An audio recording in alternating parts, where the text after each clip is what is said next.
What's good, everyone? It's Steve from Sneaker Tech Talk, back with another video today. And for today's video, we will be taking a look at the performance review for Kevin Durant's 16th signature shoe, the Nike KD 16. All right, so starting off with the traction on the Nike KD 16. This traction pattern consists of kind of these gears throughout the outsole here in the forefoot and in the heel.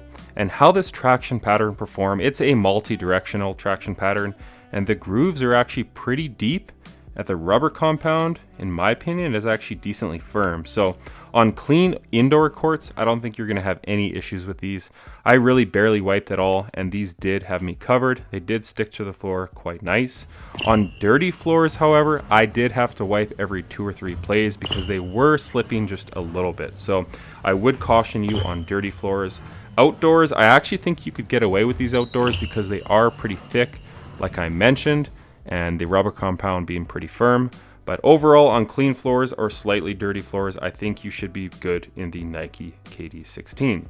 Now, I will mention I have played about 15 to 20 hours in these so far, and there really is no wear and tear on this outsole. So as far as durability, they are holding up quite nice as far as the rubber compound. As far as the overall squeak on these guys, there is not a ton of feedback, but the overall grip and bite is pretty good. So as far as the traction goes on the Nike KD 16, I would have to give these a pretty decent 8 out of 10. Definitely not elite, but I think if you get these, you will enjoy the overall traction on the Nike KD 16. So as far as the cushioning goes on the Nike KD 16s go, it is a departure, I believe, since the KD 12s. With the KD 12s, 13s, 14s, and 15s, they did have that full-length Zoom Strobel setup, which is one of my favorite cushioning systems of all time at this point. I just really love that Zoom bag being directly under the insole, directly under your foot for a plush ride. Now with these, they did depart from that a bit, and for me initially it was a little bit upsetting. But over time, once they broke in, they were pretty nice, honestly. So what you're getting in the KD 16, in the heel, you are getting an air Strobel unit. So you're not getting Zoom Air, it's just regular encapsulated air, but it is the Strobel unit. And that runs from heel to about the midfoot right here. And then in the forefoot, you are getting an encapsulated Zoom Air bag. And it does run side to side, and it's about this big right here. So it is under the ball of your foot. It does feel nice once it breaks in, so I'm not too mad about that, but I do prefer the full-length Zoom Strobel over this setup. Now, as far as the foam compound, you are getting a Cushlon foam here, and on these, it was pretty firm right off the bat. Very stable, but pretty firm. But over that 15 to 20 hours of use, they did break in very nicely, and today I did play in these for the last time on a 2-hour open run. And that heel foam and air Strobel unit, it was very plush underfoot, but not very responsive, unfortunately.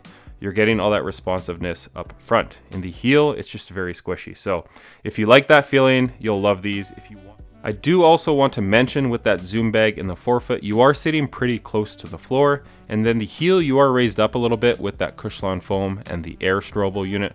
But overall, it is a pretty nice setup. It is a bit of a stray from that full-length Zoom Strobel. So if you do like that setup, this will be a bit different.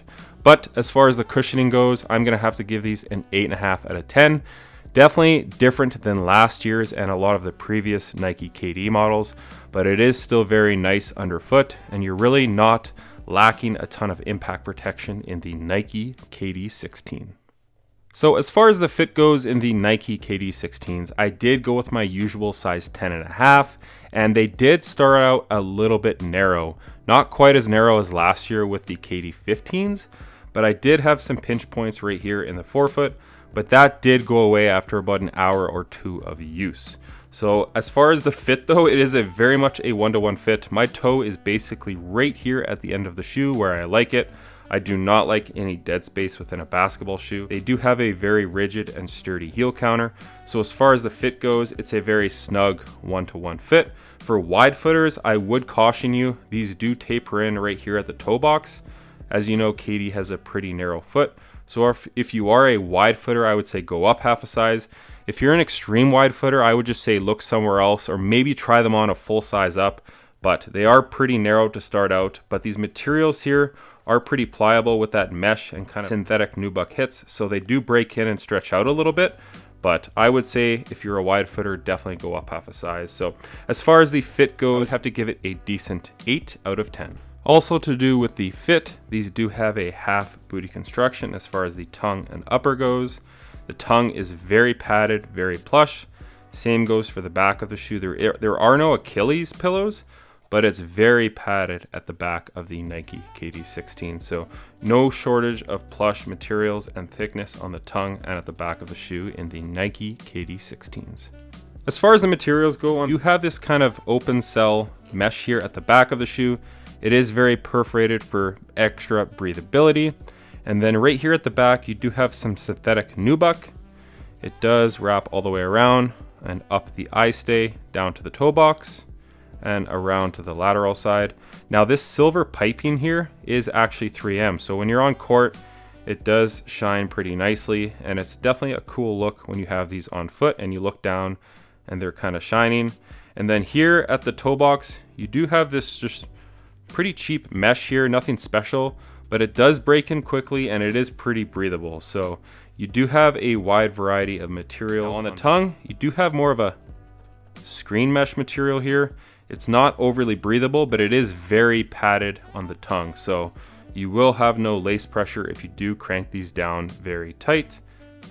Overall, for the materials though, you don't really have anything special with some really nice quality materials. It's just a pretty cheap setup, which we have kind of come to know, and I don't want to say love, but for the price point of $150, you're not going to get anything special on the KDs unless you're going to get that raised price point to maybe $160 or $170. So like I said, some mesh and some synthetic nubuck material with that screen mesh on the toe box and the 3M piping all the way around. So as far as the materials go on the Nike KD16s, I'm going to have to give these a 7.5 out of 10. So as far as the weight goes of the Nike KD16s, like I said, this is a size 10.5, and these do come in at 15.1 ounces. So in a lot of my basketball shoes lately, especially Nike, that is kind of sitting around the normal. So 15.1 ounces, they do not feel heavy on foot at all.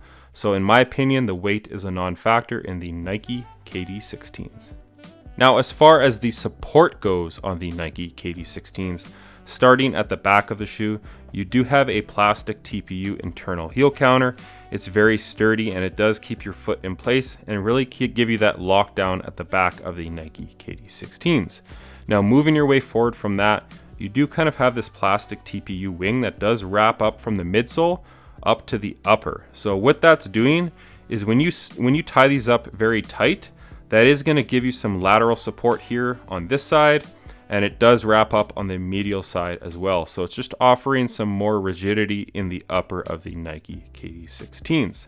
Now your foot is also sitting just ever so slightly within this midsole, and there's another plastic wing right here that wraps up the midsole as well. So all of this coupled with the materials and kind of that traditional lacing system here on the KD16s is really going to give your foot some great lateral stability. I did not have my foot spilling over the side at all, but if you do get the wrong size and these are a little bit too roomy, I could see you having that problem. I did not experience that in the Nike KD16s. And then moving down to the bottom of the shoe, as you can see here in the forefoot, it is very wide side to side, and it does flare out right here, kind of acting like an outrigger.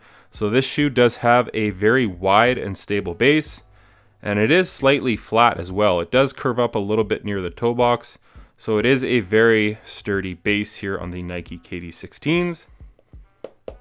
And then there is this plastic bottom loaded shank plate, again, like some of those gears, and that really gives this shoe some great torsional rigidity.